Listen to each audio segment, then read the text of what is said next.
Welcome back to a little bit of cheese, your daily bite-sized Wisconsin sports podcast. I'm your host Sam. No Cody today. You got married last weekend. I was there. It was an awesome day. Congratulations to Cody and his new wife. It was awesome to be part of. Really happy for them. He's taking a little bit of time off this week. We'll get a pod going for you tomorrow. Today we're talking ball. 2024-2025 NBA season has come to a close. I'm here to tell you my 69 best players in the NBA. Really excited for it. I tiered them, so I got them in tiers. Each group is going to be, a different category, a different type of player. That's how I organized it in my head. I do have them numerically ordered, but I'll kind of go over the tiers as we're going through them as well. Number 69 on my list of best players in the NBA. We're doing a moment for Brook Lopez. He's big. He's available. He anchors a good defense year after year. He shoots the three. He's top 2 in blocks every single year. Big Brook Lopez fan. I want 11 in the rafters at the Fiserv Forum when he retires. So moment for the big guy. Now onto the real list. We got 62 through 68. This is a talent and effort group. So whether you're really talented and you don't put a lot of effort forward, or you're just out here grinding. And you guys are going to catch the vibe with that. 68 spot right now is Josh Hart. He plays 37 and a half minutes a night. He's 14, 10, and 6. A couple assists away from being in that triple-double category, playing monster minutes. Not great efficiency from 3, but he did shoot 50% from the field this year. Being out there, being a quality player, Josh Hart gets 68 for me. 67, Scotty Barnes. Up in Toronto, efficiency went down this year. He was only 27% from 3, but he did put up 19, 8, and 6 up in Toronto. He's still really young. He hopefully should get better. He did have a little bit of a regression this year. I'm still on the Scotty Barnes bandwagon. I think he can be a contributing player. I don't think he's going to be a number 1 on a championship team in his career, but I'm a fan of Scotty Barnes. He gets put in the talented effort group. Julius Randle has my 66 spot.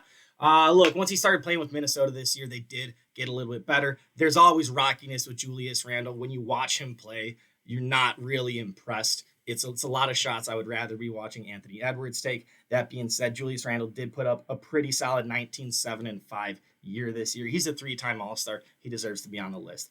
Jalen Green is my 65 spot right now.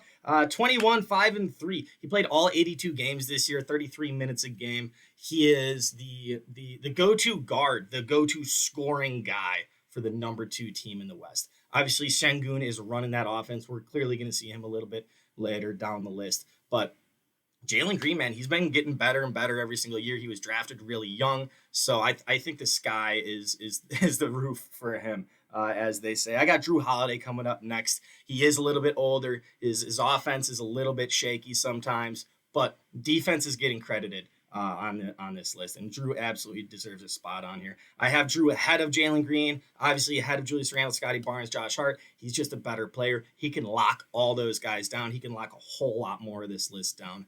That being said, I watched the reason why the Bucks got rid of Drew Holiday. It was a lot of shots, a lot of just pull-up threes, not great in the offensive half court, which is why going into my next group of 4, I've got some weapons. These guys are half-court assets. When you're running an offense in the playoffs, you want one of these guys on your team. You can look at them, get them the ball, and they can make something happen for you. I've got Desmond Bane at my 63 spot on this list. He was 19, 6, and 5 this year over in Memphis. Really great efficiency, 48, 39, 89. Not seeing many 50, 40, 90s on this list. So Desmond Bane putting up great efficiency for a Memphis team that kind of underperformed. But when you're that shooting guy, when you are that weapon, that's all you can really do. It's kind of that Kevin Durant role. Hey, I just show up and get buckets, and I do it well. And that's what Desmond Bane is doing out there. Lauri Markkanen is my 62 spot. 19, 6, and 2. Like, he's a 7-foot tall, small forward. That guy's a weapon. Whether he's performing at his peak or not, I think he has a lot more to achieve. He's playing in Utah right now where it's not great systems or players around him. So I'm excited to see if he gets a little bit more space on the floor, if they're going to run a faster offense, a little bit more transition for that big wing type of player. Lauri Markkanen's a great player. I just want to see a little bit more from him. Next up, told you there's going to be bias here. I have Chris Middleton. He's still that good of a player. He's really smart. His assist numbers were fantastic when he was playing with the Bucks. His season numbers, I'm going to go through everybody. It was 12, 4, and 4, so not fantastic, but we know that his minutes were limited. We know he's been dealing with injury. I saw what he showed up when at the playoffs last year. Chris can show up. He can get you buckets. He could still drop 50 on your head if he really wants to, and the bench unit is out there. My last weapon is Darius Garland. Look, the Cavs are a 1 seed. We're gonna see obviously Spida and Evan Mobley a little bit later on this list. Darius Garland had a great season too. 21, 3, 7 assists a night on 47, 40, and 88 percentages. 40% from the three as the point guard. That's a great number. He does play a little bit of defense as well. He's my last weapon. Going to the next group, we got a group of 5 guys here. These are some flawed studs. I think that's pretty self-explanatory. These guys have a skill set that can challenge anybody in the league and create problems, but there's a serious flaw in their game why they're not a top 20 player in this league. 59, Jarrett Allen. He shot 71% from the field this year, which is absolutely nuts. He was also 72% from the free throw line. He's not a great shooter, but you get him close to the rim, he can absolutely put in work. The block numbers weren't anything jaw-dropping. It was definitely under 2 a night. It might have even been under 1 a night. So you definitely want to see some block numbers coming from Jarrett Allen. But that front court in Cleveland between him and Mobley, they're big, they're intimidating, and Jarrett Allen absolutely deserves a spot on this list. Ahead of him, I do have Amen Thompson. And as far as a flawed stud, I think the only flaw in Amen's game right now is that he's young. He's going to get so good, dude. I love Amen Thompson. I love watching him play. He's one of those game record athletes that he's just moving at a different pace than everybody else. His numbers this year, 14, 8, and 4. He did shoot 56% from the field as a defensive first guy. But like I said, his flaw is that he's young, and I'm just talking about talent right now. I'm not talking projections. I'm not even talking the best numbers from this past year. I'm just talking my 69 best players right now. And Amen Thompson is on this list. He's 1 spot ahead of Jarrett Allen and 1 spot behind Aaron Gordon. Big fan of Aaron Gordon. When he showed up to Denver, that cracked a code for him. It almost felt like the Drew Holiday piece for them. They needed a cutter for Jokic, and they went out and got the best cutter in the league. Aaron Gordon, awesome efficiency numbers this year. 53, 44% from 3 this year, 81% from the line. You put up 15, 5, and 3 a night for Denver. Aaron Gordon is on this list. He is 1 spot behind Paul George. Look, I know Paul George had some gnarly regression this year. I still think he's a stud. Maybe I'm a little bit biased because I was a big fan of the Pacers and I wanted them to knock off the Heat in 2012. Didn't end up happening. But Paul George, he's still 16, 5, and 4 this year, played 41 games, a little bit of injury. Everything went to heck over in Philadelphia this year. I'm not sure what exactly was going on. The vibes were low. Paul George, stock went down. I still believe in you. You're giving me a chunk of players in the NBA. I'm still taking Paul George over Aaron Gordon right now as of today. Maybe 2 years from now, different story. Paul George, you're still a stud. Clearly a flawed stud. My last flawed stud is Chet Holmgren. Look, he's 7'1", 213 pounds. He might blow away in the wind, but he does average 3 stocks a game. We're going to talk about stocks a little bit. That is steals plus blocks. That's just, are you being active on defense? Are you making game-changing plays? 3 stocks a game, 15, 8 rebounds, 2 assists for Chet. A little bit of injury stuff. Once he got going, though, this guy's going to be dominating the league if he can put a little bit of weight on. We've seen a couple really skinny centers come and go. I hope Chet can put the weight on because even since his Gonzaga days and high school days, this guy's been playing different than everybody else on the floor with him. My 54 spot. So 54 through 49 is my next group. I have this called the Drew Holiday group.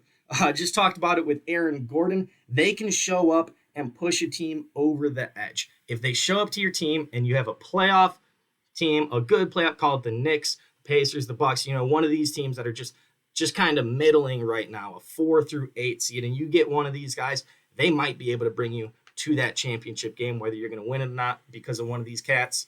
I'm not sure, but these are game-changing players. 54 spot, I have Franz Wagner.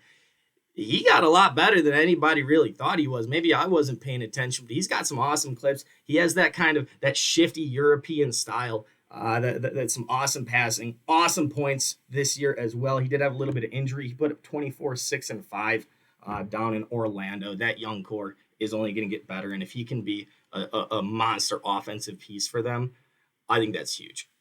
They got to get a little bit of defense. They got to get a little bit of shooting. But Franz is definitely in Orlando for the long haul. Dyson Daniels is my 53 spot.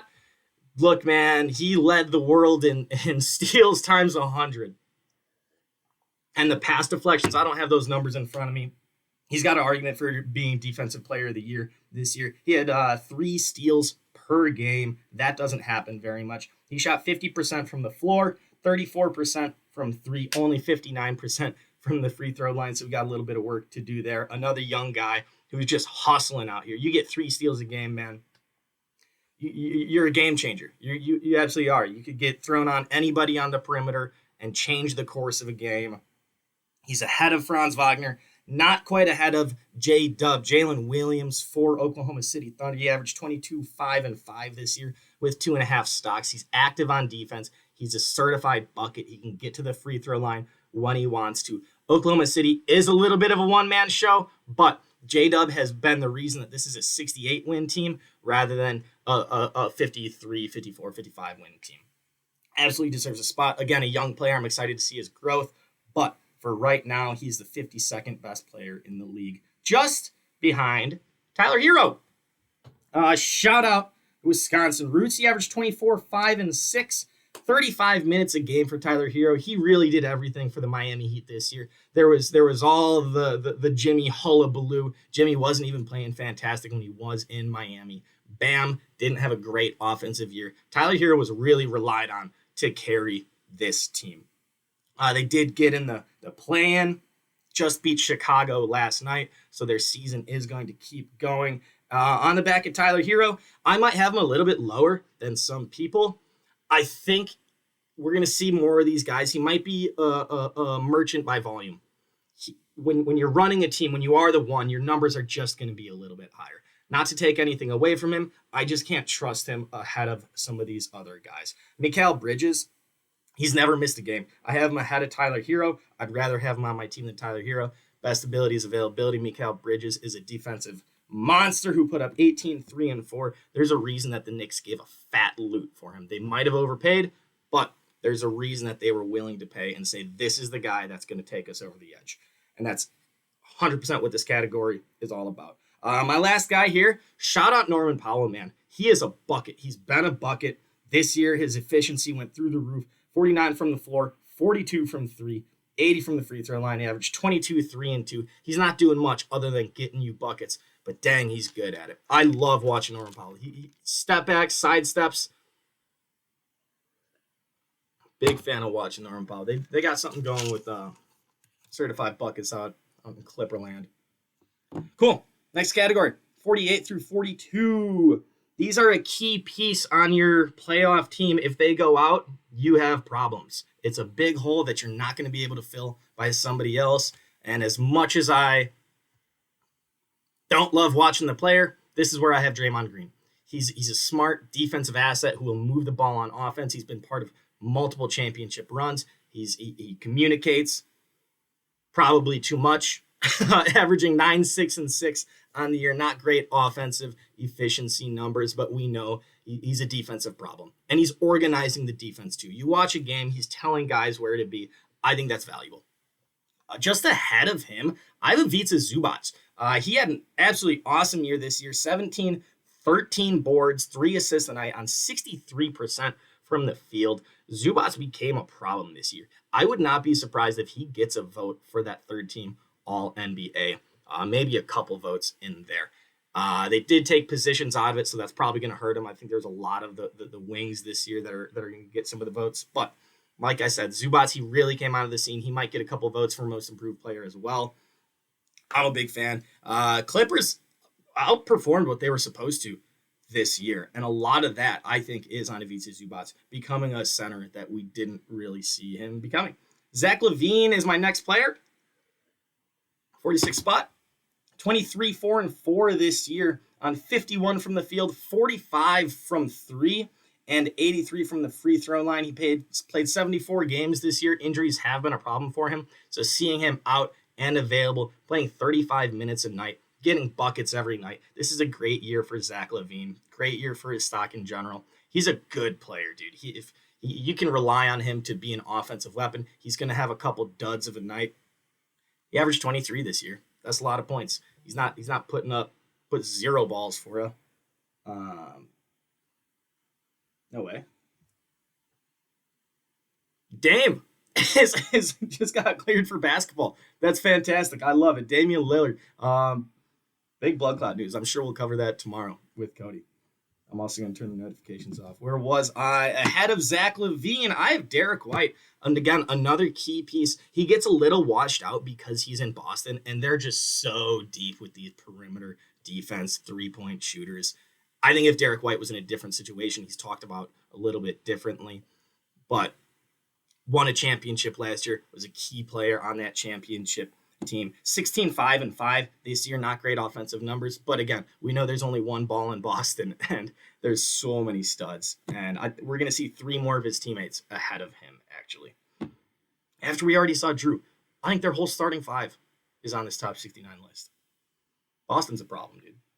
Pascal Siakam, Spicy P, is my next player. I got him in the 44 spot. Again, another key piece to a quality team, 27-3 on the year, shooting 52% from the floor, 39% from 3, which is a little bit higher than what I would have guessed. He can defend 1 through 5. He's just one of those versatile weapons that you don't have one of those on your bench. If he goes out, what do you do? You plan on having Pascal Siakam on the floor, and if he's gone, it definitely shows up. I'm looking forward to Giannis putting him on a couple posters this coming week because they are going to try to switch and get Pascal Siakam on. Brandon Ingram is my next player. A little bit of an injury this year. I think he only played 18 games. 22, 6, and 5. I've always been a BI fan. He hasn't always been in the greatest positions. He was playing for a crappy Pelicans team for a little bit after the Lakers, of course, just left before they won that championship. Like I said, 22, 6, and 5 this year. Up in Toronto with Scotty Barnes up in Toronto, they're going to get a decent draft pick. They got BI. They got a couple players up there. My needle isn't really moved on Toronto, but I am a Brandon Ingram fan. I have him ahead of Pascal Siakam. Again, another one of those. So you can switch and put him anywhere. Ahead of Derek White, ahead of Zach LaVine, just because of the versatility. Ahead of Zubac and Draymond. Again, I just think Brandon Ingram is the most versatile of this group. Last one in this group is De'Aaron Fox. Like, the Kings made a couple playoff runs. I'm not sure if it was a Western Conference Finals run or not a couple years ago, but De'Aaron Fox has shown flashes of being really, really, really good offensive. We know how fast he is. We know he can pick your pocket if you're being loose with the ball. 24, 5, and 6 this year. I'm really excited to see what he does in San Antonio. Keeping her moving, we've got our next group. Group of 4 guys. I couldn't split them up into a bigger. I think these 4 are really lumped together. They're unique enough to be a game changer. They've cracked a little bit of code in the NBA. They figured something out. They can get their spot. They can do their thing, and nobody can really stop them right now. We're getting into the top 41. I have Austin Reeves. He might even be a little bit higher than this, honestly, if I'm looking at it. His bag is so deep, 25 and 6 on the year, a little bit unproven, needs to put on a little bit of muscle, but he shot 46 from the field, 38 from 3, 88 from the free throw line. When you have Luka and LeBron on your team, and you're saying, you guys stay over there, this shot is for me, you got some cojones, and he's been hitting those shots too. So shout out Austin Reeves. I'm here for the growth for Austin Reeves. I'm not sure if he's going to be stuck in that third man role for Los Angeles. It could be good for his career as far as championships, but maybe not so much if he's really looking to average 28, 29, something crazy like that for a season, because the scoring is 100% there for Austin Reeves. On the other end of the spectrum, someone also that cracked a code in this NBA, Rudy Gobert. Man, I think the defense, he's a 4-time defensive player of the year. He'll anchor whatever defense you want. You can drop him on any team, and their defense gets so much better. Probably the best drop defender in the league. 12, 11, and 2 this year. 2.2 stocks, most of those of which are blocks a game. After Rudy Gobert, I have Josh Giddey. Won me my fantasy basketball championship. Shout out Josh Giddey. 15, 8, and 7. End of the year, he came on really strong. He was shooting a good ball. Looks like I didn't get his percentages down, but they really weren't that bad. I think he was right around 36, 37% from 3 as a non-shooter. If Giddey can get better on shooting, he's another one of these young guys who just found himself in a situation that's going to be good for his career where he can lead this Bulls team going forward. I think he's going to make a lot of money. I think he's going to have good opportunity. And right now I have him ahead of Rudy Gobert and Austin Reeves. I do not have him ahead of my 38 spot, which is LaMelo Ball. 25, 5, and 7 this year on 40% from the field, 34 from 3, 84 from the free throw line. So efficiency can clearly get worked on with LaMelo. He's out here balling. He does whatever he wants. He's fun on TV. There's a reason that he was the number 1 vote getter for the All-Star game. The old kids these days love him. I like watching him play, but there's a lot to ask for as far as the efficiency numbers go for LaMelo, but averaging 25 a game as a young player is nothing to sneeze at. LaMelo has a future in this league, but as of right now, I just can't have him ahead of my next guy, which is DeMar DeRozan.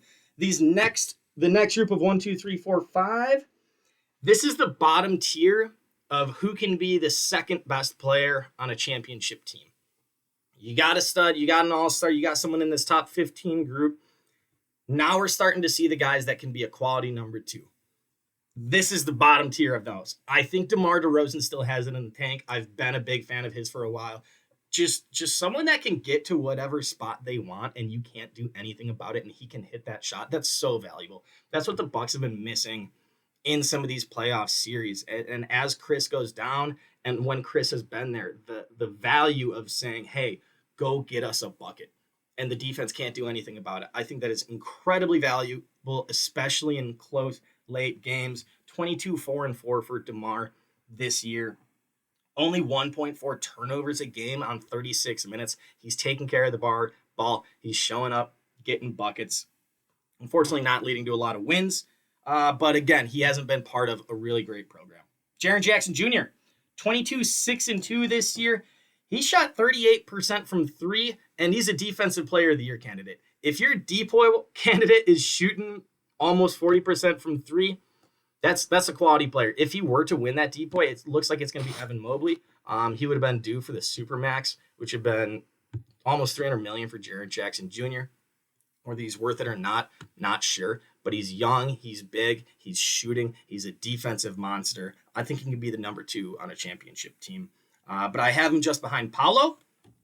Again, big fan of Paolo. A little bit of injury stuff going on this year. Only played 46 games. Scratch it. No, I have these flip. I'll get to Paolo in a second. James Harden. This is where I have James Harden. I do have him ahead of Jaren Jackson Jr. 23, 6, and 9 on 41 from the field. Not great. 35 from 3. It's okay. 87 from the free throw line. He's averaging 4.5 turnovers a game as well. Never been a big James Harden fan, if you're asking me. And I think that's not a hot take. There's some that really, really love him. And there's some that have never seen what he does as actually winning basketball. So it does get limited in the playoffs. We've seen him fall apart in the playoffs multiple times. But he's a good player. He can run your offense. And we saw with Philadelphia last year, he was actually playing really good ball. Again, another guy I don't believe is Joel Embiid. Unfortunately, we are going to see him much later on in this list. We'll touch on Embiid in a quick second, but Harden deserves a spot. Next up, I have Bam in my 34 spot. I think there's a world where Bam is a top 20 player, but he absolutely wasn't this year. He's got to get those offensive numbers up. He likes to shoot the 3. He likes shooting these deep mid-ranges. If he had a little bit better efficiency, I think there's a ceiling for Bam that he doesn't even know is there. He's 18, 10, and 4 on the year. 5 years in a row, he's been a top 5 defensive player of the year candidate. He's anchoring a quality defense. You know he can get buckets. I want to see the shooting get up a little bit. But if you have Bam on your team, you know you're set down low. You are so set down low and switchable. He might be one of the most switchable players. He's up there with Giannis as far as the most switchable defender in the league. He can guard a one, no problem. Here's where I have Paolo in my official 33 spot. 26, 8, and 5 this year in 46 games. Those are awesome numbers. Paolo was doing the thing. He was rookie of the year, and then he was an all-star. Then he got injured. He's on the right trajectory. I think this year he was doing the right stuff. Unfortunately, did get injured, but I have Paolo just ahead of Bam Adebayo. My next group of 3 can be a 1 with a good system, or they can absolutely kill a bench unit. If you throw them out there and the bench guys are out there, they can go on a 10-0 run by themselves and really change a game. This is where I have Kristaps Porzingis, the next Celtic. 27-2 this year, 49% from the floor, 40% from 3, 81% from the free throw line with 2.2 stocks a game. When Kristaps is on the floor and he's healthy, you know he's on the floor. He's a game-changing player. He's called the unicorn for a reason. Injuries and situations, we haven't been able to see the best of Kristaps, I don't think, ever. But if I'm looking at talent and the best 69 players in the NBA, Kristaps is absolutely, the offense brings him ahead of Bam for me. While Bam might have a little bit better defense, Kristaps makes up for that in length. I have Şengün, Alperen Şengün, right ahead of Kristaps. Obviously, we're seeing a little bit even more offense than Kristaps. Şengün has the playmaking skills. He has that crafty European style playmaking skills. He 19, 10, and 5 assists. He led the Rockets to a 2 seed this year. He's probably going to get some third team, maybe even second team all NBA votes. All-star, 19, 10, 5, like I said. I kind of like watching Şengün. I really liked watching him throw it over his head and try to give the Bucks a win about a month ago. He's in my 31 spot. 30, Tyrese Maxey, 26, 3, and 6 this year. 44 from the field, 34 from 3, 88. Again, nothing really good was going on in Philadelphia. I still believe in Tyrese Maxey. He had an awesome run at the end of last year, including a crazy buzzer beater from about 10 feet beyond the arc. He can get his bucket when he wants. He's still young. He's someone you can rely on to actually run your team. Again, all heck broke loose in Philadelphia. They're trying to play capture the flag. I don't really know what was going on over there, but Tyrese Maxey is a stud, and he's my 30th best player in the league. Top 30, kind of like I said about Kristaps, you feel these guys' presence. Cade Cunningham, when he's absolutely here, he's in the league, he's running an offense. He was 26, 6, and 9 assists this year. Pistons won 14 games last year, and now they're a 40-plus win team. They're the 5th, 6th seed in the playoffs, and a lot of that is Cade Cunningham's growth. He's here, he's in the league, he's a top 2 pick. Big fan of him. And the playmaking is, I think, the next level for him to scratch. He got up to 9 assists this year. If he can be averaging 25 and 11, I think that's the type of ceiling that we have for Cade Cunningham. Big fan ahead of him, Tyrese Halliburton, less of a fan of his just because of the beef with the Bucks. 19, 4, and 9. He is an offensive weapon, man. And when he's running the half court, he makes great decisions. He's an incredible passer. He can hit the three. He can find a mismatch and take advantage of it. And he seems to hit big shots too. Whether I like to see him or not, Tyrese Halliburton has been doing this thing. And once he's healthy and rolling, maybe with a lead, Tyrese Halliburton's a really quality player. I have him just ahead of Cade. He's got a little bit more history. He did it last year. They were in the Eastern Conference Finals last year, and Cade was busy winning 14 games. Talking about playoff precedents, this is where I have Jimmy Butler coming in my 27 spot. 17, 5, and 5 this year. Not incredible numbers. Did shoot 50% from the field. 2.0 stocks once he went to Golden State. Again, he changes the game. If Jimmy's on the floor, you know where he is. You can throw him on anybody. He's an incredibly switchable defender. And playoff Jimmy offensively, he just dropped 38 in the playoff game. He can turn it up when he wants to. He is not ahead of Jalen Brunson, though. The next three are merchants of volume. Jalen Brunson, Trae Young, KD in that order. These guys, they just get given the ball and say, go make plays, but they do it really, really well. Jalen Brunson is in my 26th spot, averaging 26, 3, and 7 this year, 49% from the field, 38 and 82. We're going to see these efficiency numbers start going up as we get into the top 25 players of the NBA. Jalen Brunson is my 26. 25, Trae Young. Great assist numbers this year, 24, 3, 12 assists a game. He did only shoot 34% from three this year, so I'm not sure if that's just a lack of talent around him and he just feels like he has to chuck sometimes, or he's just focusing on other things and he's really worked on his playmaking rather than incredible efficiency from the three. So if he can take a couple points off, average 21 and 12, and get that 3-point percentage back over 40, I think that's a really key thing for Trae Young for the future. But right now he's balling. He's one of the better point guards that you can rely on in this league. Kevin Durant is my 24 spot. Would you say he can go get a bucket in a one-on-one tournament? I still think he's probably a top 5 option, but they just haven't been winning. He hasn't been a winning player. He's a merchant. You can have a good team and bring KD and do a lot of winning, but if KD is your number one, what did the Phoenix Suns do this year? Absolutely jack squat. They didn't even make the play-in. The Mavericks tried to sell the entire franchise, and they still finished higher than the Phoenix Suns. KD was 27, 6, and 4 this year on 53 from the field, 43 from 384. We know the efficiency numbers are there. We know the raw numbers are there. But I just can't have Kevin Durant any higher than 24. I have his teammate Devin Booker for the same reason, just ahead of him.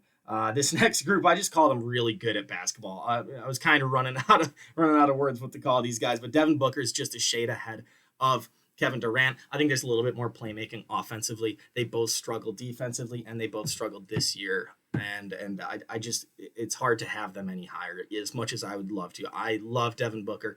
Loved what he did in the bubble. Awesome fadeaway game winner. 26, 4, and 7 this year. 46 from the field, 33, 89. Next up, I have Jaylen Brown in my 22 spot. 22, 6, and 5 this year for the Boston Celtics. Look, he's your finals MVP. There's only one ball in Boston. Not much to go around. Again, if he's leading a different team, he can switch 1 through 4. He's strong enough to give a 5 a problem to. Just keep him out of the paint for a little bit. Whether he has a left hand or not, it doesn't matter because Jaylen Brown's a stud. He's ahead of Devin Booker for me. Just behind, this is probably the first real hot take I got here, is Jamal Murray. I'm a big Jamal Murray fan. Like, he cooks people in the playoffs ever since he was dropping 50 balls on the Clippers a handful of years ago. 21, 4, and 6 this year. He gets better as the season goes on. I think he's really smart. I'm a big Jamal Murray fan. I'd love to see him in a Bucks uniform. Karl-Anthony Towns is my next spot. Now we're in the top 20 in my 20 overall. He's 24, 13, and 3 this year on some awesome efficiency. 53 from the field, 42 from 3, 83 from the free throw line. Anchored a pretty good Knicks team this year. You know, they are the 3 seed. And 42% from your center is pretty darn solid when you can have that game-changing player. Kind of like Sabonis. Domantas Sabonis, just ahead of Karl-Anthony Towns, 19, 14 rebounds a night, 6 assists. Again, I'm stud for my fantasy basketball team this year. 59% from the field, 42% from 3, 75% from the free throw line. You don't think of Domantas Sabonis as a shooter, and that 42% from 3 was a little bit shocking. I was like, man, did he only take like 10 this year? No, he averaged 2.5 3-pointers a game, and he shot 42% from the 3. So Sabonis and Cat, when you have that center, I think this is so valuable. If you have a center that can shoot the 3 and pull the other team's center or whatever big guy they want in the paint, if you could pull them out of the paint, it creates so much offense and opportunity for everybody else on your team. I'm a big fan of the 3-point shooting center, as well as Brook Lopez. Domantas Sabonis is my 19th best player in the NBA. Zion is ahead of him, and maybe this is just the ideal Zion that we really have yet to see. I think Zion's a stud. He's a game wrecker. He's been a man among boys since he was probably 12 years old. In 30 games this year is 25, 7, and 5. A lot more to expect out of Zion, but if you're talking talented basketball players, I have him ahead of Sabonis. I have him ahead of Cat. I have him ahead of Devin Booker, but not quite ahead of my 17 spot, Evan Mobley. 19-9-3 this year. He's probably going to be the defensive player of the year. He anchored the number one team in the East all year long. They're the hottest team, and they didn't stop. He's going to be deep boy. He was 56 from the field, 37 from three, 2.5 stocks a game. You really feel his presence. He's an awesome defender. 16 spot, Ja Morant, 23, 4, and 7 this year. 45 from the field, 31 from three, 82 from the free throw line. Look, Ja is crazy. I love sending Ja clips. He's out here doing incredible stuff. And when he's tapped in, when he's playing focused, serious basketball, Ja's a difference maker. Whether he's always playing focused, serious basketball is a different conversation. Kind of like Zion, I think these guys could be top 7, 8 players in the league if they really wanted to, if the gym and everything else was in their favor, or, the focus. But it's just not. But Ja is incredibly talented. Love to watch him play. Damian Lillard is my next player. 25, 5, and 7 this year on 45, 38, 92. One of the best free throw shooters of all time. Again, just got some information. Looks like he's going to be playing some playoff basketball this year. I love it. He's probably a little bit higher before he got to the Bucks. He hasn't meshed great with Giannis, but the three-point shooting ability is still there. The efficiency is still there. Dame's a stud, dude. There's, whether the Bucks are winning 65 games a year with him or not, doesn't matter. Dame's a monster. I do have him just behind Donovan Mitchell. Again, I think this could be Spider's opportunity to break out this playoffs. If he wants to go and win a ring, this is the best chance he's ever had. He's put up some awesome numbers on some really good teams in Utah. It feels like he's been knocking on the door a little bit, and that's what I'm kind of looking for a championship opportunity. I'm not taking Oklahoma City very seriously this year because it doesn't feel like they've been knocking. It doesn't feel like they've gone through a 7-game series, multiple 7-game series. That's something that Donovan Mitchell absolutely has done. Feels like he's knocking on the door, and it feels like this was arguably one of his breakout seasons. 24, 5, and 5 this year. Joel Embiid is my next player. I don't really have much to say about him. He's incredibly dominant when he's out there. Probably my least favorite watch in the NBA. Moving on, Jason Tatum, 27, 9, and 6 this year. He's my 12th best player in the league. Pretty good efficiency, 45, 34, 81, 1.6 stocks a game. We know he's active on defense, very switchable, all the tools. Jason Tatum can do it all, and he's part of a really, really good Celtics team. Probably best player on a really, really good Celtics team. I have Jason Tatum at 12. Next up, at 11, I have Kyrie Irving. Again, monster Kyrie fan, always have been. Got a couple pairs of his shoes, 25, 5, and 5 this year. Before the injury, really hated to see that injury. He's shooting 47% from the field, 40 from three, another 92% shooter from the free throw line, 1.8 stocks a game. So he is keeping his hands active on defense. We know the wizardry with the ball. Always great to watch Kyrie. He's a proven winner, proven big shot taker. He can shoot the three. He's got the nastiest layup package and the handles and the midi. He can do everything offensively. Big fan of Kyrie. All right, my next category, legends walking.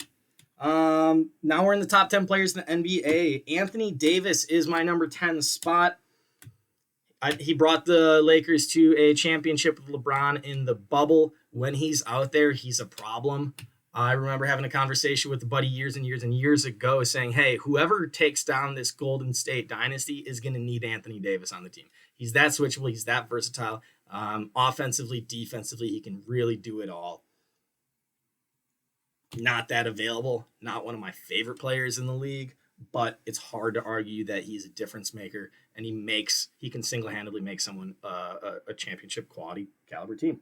25, 12, and 4 this year for Anthony Davis on 52 from the field. Next up, ahead of AD, I've got Wemby. I think he's got a little bit more of a package offensively. He shoots a lot more threes. He's a little bit longer than the 7-foot-tall Anthony Davis. He's going to be putting on weight. What was his stocks? 4.9 stocks a game. He was dominating. He still led the league in blocks this year. And I don't have how many games he played, but he missed a good chunk of the season. Obviously wishing the best for his health. but missing most of the season and still leading the league in blocks is incredible. I'm here for the Wemby takeover. And as of right now, as of today, he's my 9th best player in the league, and I think that's saying a ton. Ahead of him, in a perfect world, I got Kawhi Leonard here, man. I'm stoked about it. I think Kawhi is an absolutely fantastic player. He is a legend walking. When he's healthy and he's doing his thing, he can stop anybody he wants to. He is he's the perfect version of Jason Tatum. Tatum might shoot a little bit more threes. Kawhi might do a little bit more efficiently. But it's that switchable wing that doesn't have a flaw in his game whatsoever. But Kawhi has the edge over Tatum. Obviously, he single-handedly led a team to a championship. And the defense is just unmatched. The reason they call him the Claw, you see the hand sizes. If you ever get a chance, check out Kawhi's hand size. It's gnarly. 22, 6, and 3 this year. 2.1 stocks a game on 50, 41, 81. So just some free throws away from being the first 50, 40, 90 player that we've seen on this list. That's Kawhi in my 8th spot. Just ahead of him, I have Steph Curry, whose presence alone changes a game. They're guarding him 35 feet out, almost 90 feet. If Steph Curry's in the building, he's within range. He changes how you can play defense. His off-ball movement is second to none. He's a pioneer for the sport. I think he's a top 12 greatest player of all time, and he's still doing it. 25, 4, and 6 this year, 44 from the field, 40% on his crazy volume of threes. We know that's always going to be there, and of course, probably the best free throw shooter of all time. 93%.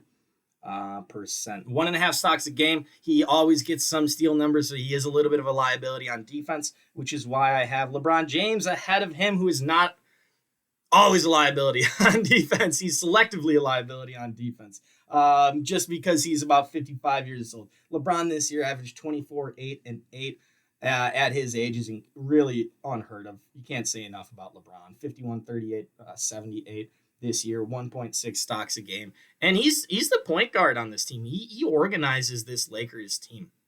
Now that Luka has shown up, he's able to take a little bit more off. I think it might have extended his career a little bit. LeBron right now, crazily enough, still the 6th best player in the league. And I'm here for the argument if you want to put him even higher than that. Top 5. Next category. It's only a matter of time. 2 guys in this category. Anthony Edwards is my 5th best player in the league. 28, 6, and 5. 45, 40, 84 with 1.8 stocks this year. Another one of those guys with all the tools. Another tool he has, he's a freaking dog. He wants it. He wants those big shots. He wants the beef. He's talking a little bit out there. He's a defender too. He's probably one of the best defenders that we've seen in a little bit, other than Kawhi. But Ant has the age factor on him. Just right now, he's a little bit quicker, faster twitch. He's shooting a ton of threes this year. He's leading the Timberwolves. That West was so jam-packed. I think in a different year, it shakes out for any one of those teams to be a 3 seed. Just kind of unlucky how that all came down to a game or two for those guys. Anthony Edwards is my 5th best player. 4, Luka Doncic. Now, you could have him at 3. I wouldn't be super mad at you. Right now, I have him at 4. 28, 8, and 8 this year. 45, 37, 38. 88. Efficiency numbers definitely can go up. 2.2 stocks. His defense can definitely get better. I think that's why I have him at my 4 spot. I don't know what else to say about it. He dropped a 60, 20, 20 in game last year. His numbers go up on the playoffs. He's dang near on pace to be one of the GOATs. He was Rookie of the Year. And then the next 5 years, he was first team All-NBA. He's done everything. He put up a 60, 20, 20 game, almost averaged a triple-double last year. He was like 34, 11, and 9.4 or something gnarly like that. Luka does it all. He changes the game. When you play against Luka, you play at his pace. And he has the game-winning shots, the Luka Magic. Next up, I have Shai Gilgeous-Alexander in the category by himself, the I'm listening category. Like, there's clearly 2 best players in the league. If Shai keeps doing this, man, we haven't seen a guard dominate like this. Steph is different. He's a different type of guard. A cutting guard, a driving guard. I didn't get to watch Allen Iverson. I didn't get to watch Michael Jordan. I imagine this is kind of what it looked like. When you can have a driving, ball handling, cutting point guard that's dominating the league, it just doesn't happen very much. 33, 5, 6.5 this year on 52% from the floor, almost 40% from three, 90 from the free throw line, 2.7 stocks a game. He's a great on-ball defender, good off-ball defender. And obviously, he's the number one option for a 68-win team this year. He's putting up Jordan numbers. Big fan of Shai Gilgeous-Alexander, and he earned the 3 spot. Before this year happened, he would not have been top 6 probably for me. But he's ahead of Luke. He's ahead of Ant. Just body of work. 2. Ready for the haters? I got Jokic. 30, 13, 10 this year. Numbers are ridiculous. 58 from the field, 42 from 3, 80 from the free throw line. As I was writing all this down, I was like, maybe he is the best player in the league. No. He is the number 2 player. This will be his 7th straight year, first or second team All-NBA. He's won 3 out of the past 4 MVPs. He orchestrates the entire offense. The numbers are nonsense. He plays his own game. When Jokic is out there, you just can't do anything about it. He's going to do what he does. You can't stop it. He is modern day Will Chamberlain, putting up absolutely silly numbers. What do you have, like a 50-20 game recently? 50-20-10. I don't know what it was. Jokic is an absolute animal. The passing from that center position and the shooting. He's a little bit of a liability on defense, just foot speed. I don't know. You don't need incredible foot speed to be a viable center in this league. And so I think Jokic passes the defensive test. The numbers, the offensive rating, his plus minus when he's on the floor versus off the floor are through the roof. They're numbers that we haven't seen. And I think if Giannis was in that position, he'd be putting up similar numbers if he wanted to. If that's the game that Giannis wanted to play, and we saw it towards the end of this year when he put up a 30-20-20 game. Was it 35-20? I don't know. 35-20, 15, 17 assists. It was something close. They run the offense through Jokic. If we did that with point Giannis running from the center, his assist, he would also be averaging a triple-double. And I give Giannis the edge on defense. I just do. Offensively, they both dominant. They both do whatever they can. Jokic passes the ball a little bit more because he is that team's point guard. He orchestrates that team's offense. Giannis is the only player ever to average 30 points on 60% efficiency. What's the point of basketball? Score more than the other team. Giannis does it at a higher efficiency with more numbers than anybody we've ever seen. He's done it 2 years in a row. He's been snubbed for the MVP many times. I think he's also been 7 times in a row, first or second All-NBA. Giannis is my best player in the league. I'm 100% biased. Go Bucks. Bucks in 6. But he's got a killer midi. Giannis has worked on his game. He's gotten better every single year. And it's just hard to watch. I probably watch 70 of Giannis's games a year. And it's hard for me to say anybody does it better than him. He steps up when he needs to. I watched him with the value and the block on Ayton. He's been doing it his whole career. Giannis is the best player in the league. And that's my 69. That's my 69 best players. So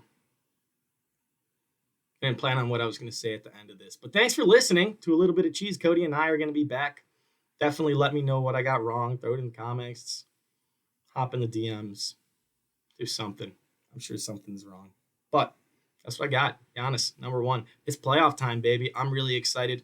We're going to talk some more predictions once Cody's back on. Again, congratulations to the Depius family adding a new one to the crew. We'll see you next time on A Little Bit of Cheese.